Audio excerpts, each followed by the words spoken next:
교회는요, 이거를 정확하게 알아야 돼요. 하나님 앞에서 기도할 때요, 죄가 있으면 그 기도가 되지가 않아요. 왜? 하나님께서 그 기도 들어주지 않으세요. 자, 요한복음 9장 31절에 보면은 하나님이 죄를 듣지 아니하시고 경건하여 그의 뜻대로 행하는 자는 들으시는 줄을 우리가 아나이다. 이와 같이요, 하나님은 죄인의 기도를 듣지 않으신다 그랬어요. 그래서 베드로도요, 사도행전 2절 38절에서 먼저 회개를 촉구했어요. 베드로가 가로되 너희가 회개하여 각각 예수 그리스도의 이름으로 세례를 받고 제사함을 얻으라. 그리하면 성령을 선물로 받으리니. 회개가 이루어지지 않는 사람들은요, 반드시 이 장을 먼저 읽고 깨달음을 얻어야 돼요. 저도요, 한동안 이 내 안에서 회개가 이루어지지 않아서요, 전전긍긍했던 적이 있어요. 그 이유는요, 회개의 진정한 뜻을 몰랐기 때문에 그래요. 세상적인 죄를 뉘우치는 일에만 급급하다 보니까는요, 기도할 때 잠깐 눈물 쬐끔 흘리고는요, 또다시 죄를 짓고 있는 나를 발견하면서요, 난 왜 이렇게 회개가 되지 않을까 늘 고민했었어요. 그래서 어느 때는요, 나야말로 하나님이 택한 백성이 아닌 버려진 자인가 스스로 반문하면서요, 나의 믿음을 의심한 적이 한두 번이 아니에요. 그러나 회개란요, 뉘우쳐 고치는 건데요, 이는 세상적인 잘못을 뉘우쳐서 회개하는 것이 아니라요, 나의 육적인 생각을 돌이켜서요, 하나님의 말씀 안으로 들어가는 것이, 그게 바로 진정한 회개인 거예요. 말씀을 깨닫게 되면요, 회개가 자연스럽게 이루어지고요, 그리할 때 우리는 제사함을 얻게 되고요, 제사함을 얻게 되면 그리스도의 영이 내 안에 들어와 나와 함께 하시기 때문에요, 내 기도도 들어주시는 거예요. 그래서 전에는요, 새벽에 성경을 읽게 되면요, 그 말씀에 감동돼 가지고 나도 모르게 무릎을 꿇고 자동으로 그 하나님께 기도하게 되더라고요. 성령이 무엇인지조차 깨닫지 못한 자들을 만나다 보니까요, 한동안 저도 방황했었어요. 성령이 곧 말씀인데 그 소중한 말씀을 읽고 성령을 받겠다고요, 기도원이나 이런 데 쫓아다니면서 조그만 톡을 있죠. 그런 데 들어가서 열심히 기도했던 제 모습을, 가봤죠. 제 모습을 들여다보면서요, 제가 혼자서 스스로 실수할 때가 한두 번이 아니에요. 우리가요, 성령은 선물로 받게 되면요, 하나님의 거룩한 영이요, 생명과 마음 안에 들어가 있어요. 그런 사람들은요, 기도할 때요, 자기가 당면한 문제를 해결하기 위한 기도를 하지 않아요. 그리스도 영이 내 안에 있는 사람은요, 그런 것을 구하게 되지 않을 뿐더러요, 하나님 또한 자기 소욕을 채우려고 하는 기도는요, 들어주지 않으셔요. 죄인은요, 모두가 이 땅의 것만을 구하게 돼요.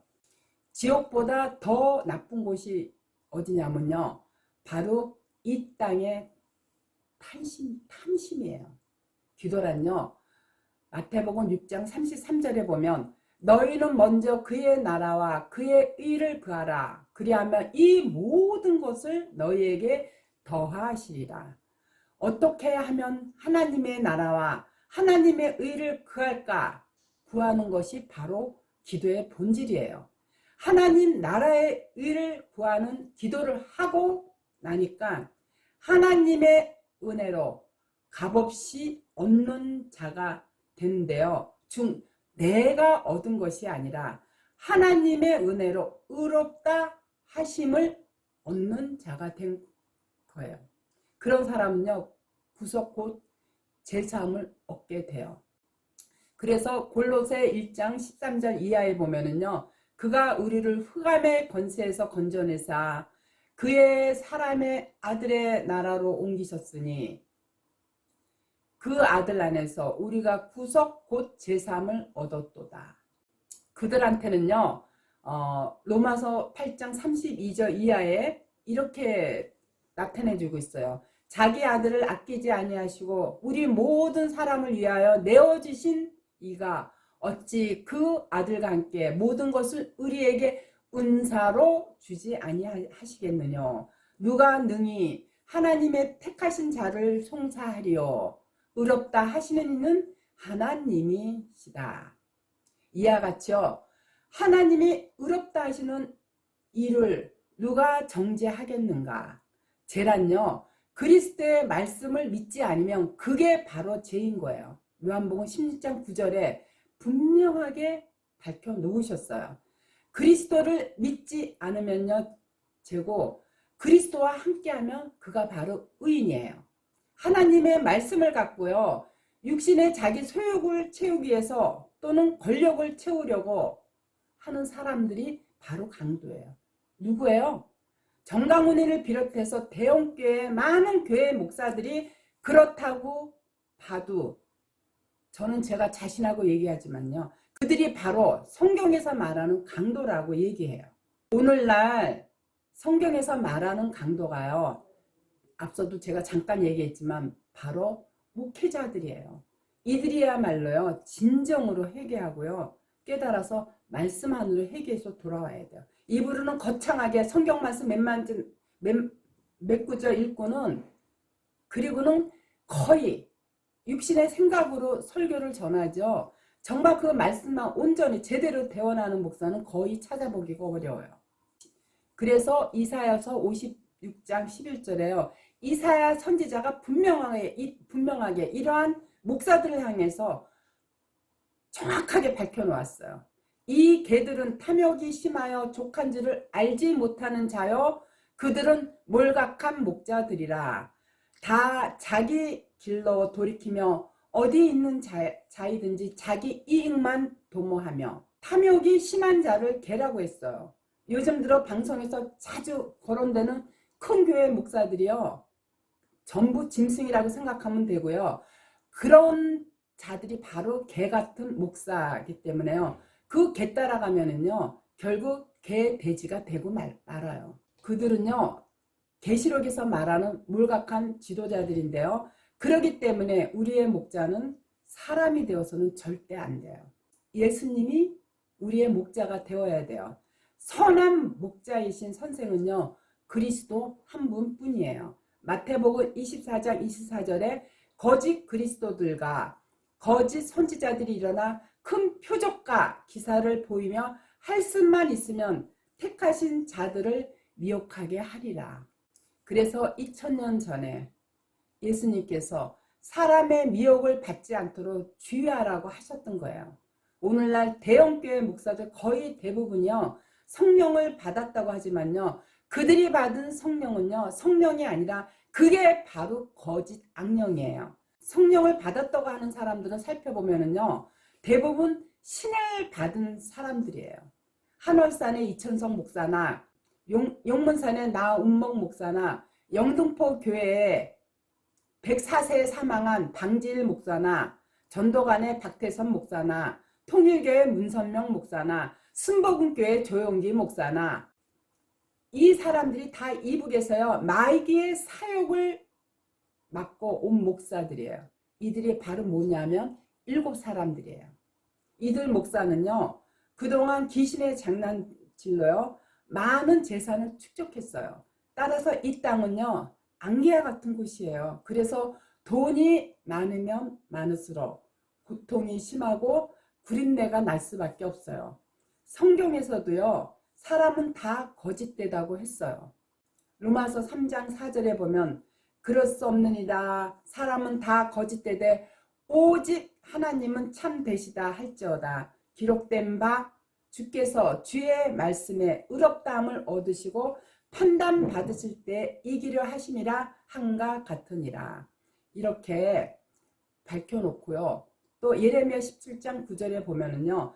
만물보다 거짓되고 심히 부패한 것은 마음이라 누가 능히 이를 알리오마는. 마음은요. 거짓되고 심히 부패한 것이 바로 마음이라고 했어요. 마음은 거짓되고 심히 부패한 것이 마음이다. 이런 세상에서 어떻게 신앙생활을 하며 살겠느냐. 그렇기 때문에 오직 그리스도의 말씀만을 사모하고 살아가야 하는 거예요. 사람 있죠? 다시 말해서 목사들 말은요, 모두 거짓되니 믿으면 안 돼요. 목사인 나 또한 그리스도의 말씀만 대원할 뿐이기 때문에요. 그 밖의 얘기는요, 그 어떤 말도 내 말을 믿으면 안 돼요. 그러나 그리스도가 내 안에 들어오면요, 신음이 돼요. 믿을 신자의 소리음이에요. 그러면 목사의 말이 거짓인지 참인지가 구별이 돼요. 그렇기 때문에 하나님의 영이, 다시 말해서 믿음이 들어와야 우리가 깨달음을 얻을 수 있는 거예요. 예레미야서 23장 25절 이하에 내 이름으로 거짓을 예언하는 선지자들이 말해 내가 몽사를 얻었다 함을 내가 들었노라. 거짓을 예언하는 선지자들이 언제까지 그 마음을 품겠느냐. 그들은 그 마음에 간교한 것을 예언하느니라. 지금의 종교인들의 모습이 바로 이렇다는 거예요. 내 이름으로, 다시 말해서 하나님의 이름으로 거짓을 예언하는 선지자들이 바로 성경에서 말하는 목사들의 예언이에요. 기도 중에 응답을 받았느니 하나님의 음성을 들었다느니 이런 것을 갖고요, 마음이 간교하다고 한 거예요. 그렇기 때문에 에스겔서 13장 3절에 보면요, 주 여호와의 말씀에 본 곳이 없이 자기 신명을 따라 우매한 선지자는 하가 있을지라. 또 6절에는요, 여호와께서 말씀하셨다고 하는 자들이 허탄한 것과 거짓된 정죄를 보며 사람으로 그 말이 굳게 이르기를 바라게 하거냐. 여호와가 보낸 자가 아니라 너희가 말하기는 여호와의 말씀이라 하여도 내가 말한 것이 아닌즉 어찌 허탄한 목사를 보며 거짓된 정죄를 말한 것이 아니냐. 그러므로 나 주 여호와가 또 말하노라. 너희가 허탄한 것을 말하며 거짓된 것을 보았은즉 내가 너희를 치리라. 나 여호와의 말이니라. 에스겔서 13장 6절에서 8절 이하에 이렇게 하나님께서 분명하게 경계의 말씀을 해놨다고요. 선지자라는 것은요, 먼저 안다는 뜻을 담고 있어요. 그렇기 때문에 오늘날로 말하면 목사인데요, 기도 중에 떠오르는 생각이나 이 상념을 마치 하나님이 주신 응답인 양 얘기하는 목사들을 참 많이 봐요. 거짓으로 얘기하는 이들을요, 여호와께서 치시겠다고 분명하게 말씀하셨어요. 그러나 예수님만은요, 우리의 선지자로, 아들로, 또 종으로, 또 왕권을 갖고 이 땅에 오셨어요. 그렇기 때문에 육신의 생각으로 하는 모든 자는요, 전부 돼지들이라고 생각하면 돼요. 그래서 정강훈이 같은 목사나 조영규 같은 목사, 이러한 목사들한테 속으면요, 여러분들 정말 열심히 종교 생활하고요, 지옥 가요. 신천지 이만희는요, 차라리 아예 이단이기 때문에 교회들을 심판하기 위해서 하나님께서 도구로 쓰는 거라 차라리 그건 괜찮아요. 근데 하나님의 백성들이 이러한 거짓 허탄한 예언을 하는 이런 목사들한테 자기의 전 인생을 재물과 시간과 봉사 노력을 아끼지 않고 거기다 투자한 많은 하나님의 백성들이 거짓된 목사들한테 속고 있는 것이 너무나 안타까워서 제가 오늘도 목소리가 좀 높았는데요. 여러분들 그런 목사들한테 속지 마시고요. 성경 말씀 자체가 하나님이에요.